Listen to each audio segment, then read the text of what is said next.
స్థానిక సంస్థల ఎన్నికలకు సంబంధించి గతంలో రేవంత్ రెడ్డి గారు చేసినటువంటి కామారెడ్డి డిక్లరేషన్లో భాగంగా 42% రిజర్వేషన్ చేస్తామని చెప్పారు.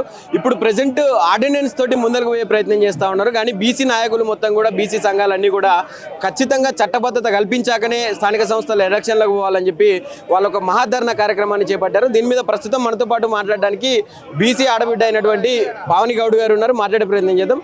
అక్క చెప్పండి, 42% రిజర్వేషన్కి సంబంధించి ఆర్డినెన్స్ తెచ్చి చేస్తామని చెప్పి రేవంత్ రెడ్డి గారు చెప్తా ఉన్నారు.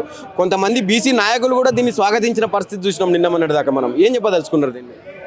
స్వాగతించిన నాయకుల గురించి మాట్లాడాను, కానీ స్వాగతించడానికి ఒక డైవర్షన్ క్రియేట్ చేయడానికి చేసిన వాళ్ళ గురించి మాట్లాడతా.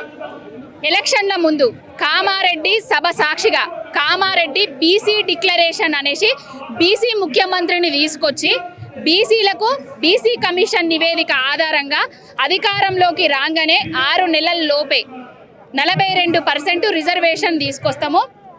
ప్రత్యేక బడ్జెట్ కేటాయించి సంవత్సరానికి 20,000 కోట్ల రూపాయలు, 5 సంవత్సరాలకు 1,00,000 కోట్ల రూపాయలు ఖర్చు చేస్తామని చెప్పిండ్రు. అధికారంలోకి వచ్చి సంవత్సరం అయిపోయింది, 20,000 కోట్ల రూపాయలు బడ్జెట్ కేటాయించలేదు.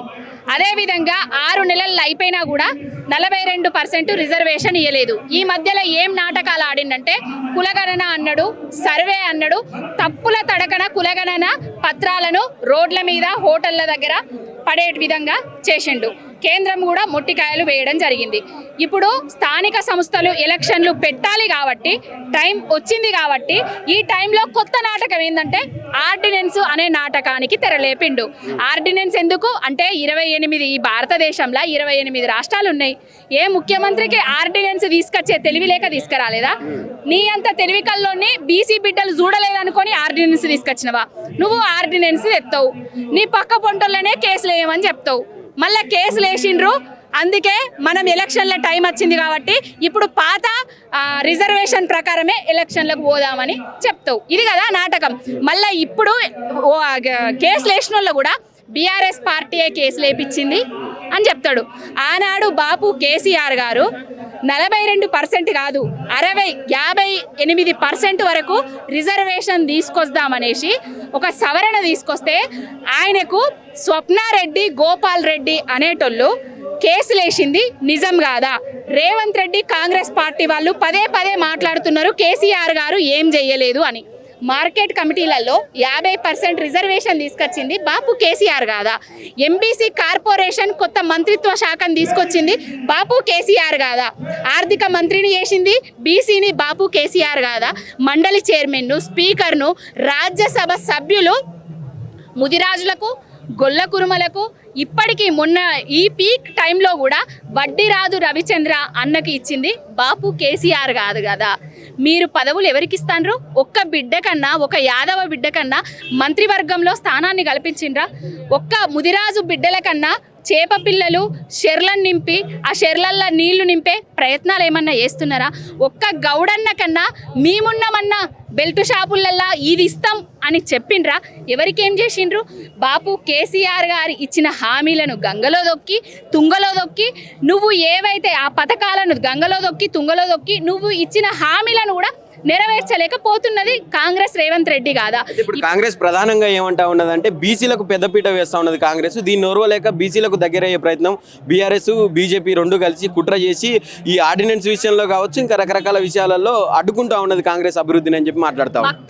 మక్తల్ ఎమ్మెల్యే ముదిరాజు బిడ్డ నాకు ఎటు పనికిరాని మంత్రిత్వ శాఖని ఇచ్చిండు అన్నది నిజం కాదా? అసలు మంత్రులల్లా ఒక మంచి స్థానాన్ని ఒక హోమ్ మినిస్టర్నో, ఆర్థిక మంత్రినో బీసీలకు ఇచ్చింది ఉన్నదా కాంగ్రెస్? వాళ్ళ చెప్పు పీసీసీ చీపు ఎందుకు చేసిండ్రు? ఈయన పదవిని కాపాడుకోవడానికి, ఈయనకెవరన్నా అడ్డుగా మాట్లాడితే బీసీ తోటి మాట్లాడించడానికి చేసిండ్రు తప్ప ఏం లేదు. బీసీలకు ఇప్పటికైనా పార్టీలకు అతీతంగా ప్రతి బీసీ బిడ్డ మన కోసం, మన హక్కుల కోసం కొట్లాడాలి. ఆర్డినెన్స్ కాదు మనకు కావాల్సింది, చట్టబద్ధంగా మనకు 42% రిజర్వేషన్ రావాలి. ఈ స్థానిక సంస్థల ఎన్నికల్లోనే కాదు, రాబోయే ఎమ్మెల్యేలు, ఎంపీలుగా కూడా మా బీసీ బిడ్డలు నిలబడాలి, మా బీసీ బిడ్డలు చట్టసభలకు పోవాలి అని కోరుకుంటాను. చట్టబద్ధత కోసమే నేను బీసీల తరఫున ఢిల్లీలో కూడా ధర్నా చేసిన పరిస్థితి చూసిరు మీరందరూ. ఆ తర్వాత మన ఇక్కడ అసెంబ్లీలో తీర్మానం చేసి ఇప్పుడు ప్రెసెంట్ కేంద్రం చేతిలో ఉన్నది, నేను చేయాల్సినవి అన్ని చేస్తానే ఉన్నా అని చెప్పి మాట్లాడుతూ ఉన్నారు రేవంత్ రెడ్డి గారు. దీనికి ఏం సమాధానం చెప్తారు? చేయాల్సినవి అన్ని చేస్తూనే ఉన్నాడు. ఏ విధంగా కొర్రి పెట్టాలో కోత పెట్టాలో అనే ప్రయత్నాలు చూస్తూనే ఉన్నాడు. ఆయన చేసేదంతా కళ్ళబొల్లి నాటకాలు తప్ప ఏం లేదు. ఈ రోజు 48సారి ఢిల్లీకి పోతున్నాడు. రాష్ట్రపతికి అక్కడనే ఉంటాడు, ప్రధానమంత్రికి అక్కడనే ఉంటాడు. మన 9వ షెడ్యూల్ ప్రకారంగా తమిళనాడు ఏ విధంగా 50% రిజర్వేషన్ తీసుకొచ్చిందో ప్రధానమంత్రిని ఒప్పించి బీసీ బిడ్డల మీద నీకు అంతగనం ప్రేమ ఉంటే రేవంత్ రెడ్డి గారు ఫ్లైట్ ఖర్చులు కూడా తగ్గిపోతాయి. ఈ రోజు చెయ్యండి, ఓకేనా? ఏం చెప్తారు బీసీలకు? బీసీ బిడ్డలారా, ఇప్పటికైనా కళ్ళబొల్లి మాటలకు కబూర్లకు మీరు తలొగ్గొద్దు. ఆర్డినెన్సే తీసుకొచ్చిండు. చట్టరీత్యా మనకు రావాల్సిన 42% రిజర్వేషన్ వచ్చేదాకా మనం కాంగ్రెస్ పార్టీ మీద, రేవంత్ రెడ్డి మీద ఇచ్చేదాకా కొట్లాడదాం. స్థానిక సంస్థలు ఇయ్యకుండా పోతే మనం బహిష్కరిద్దాము, యుద్ధం ప్రకటిద్దాం కాంగ్రెస్ పార్టీ మీద, రేవంత్ రెడ్డి మీద. Thank you.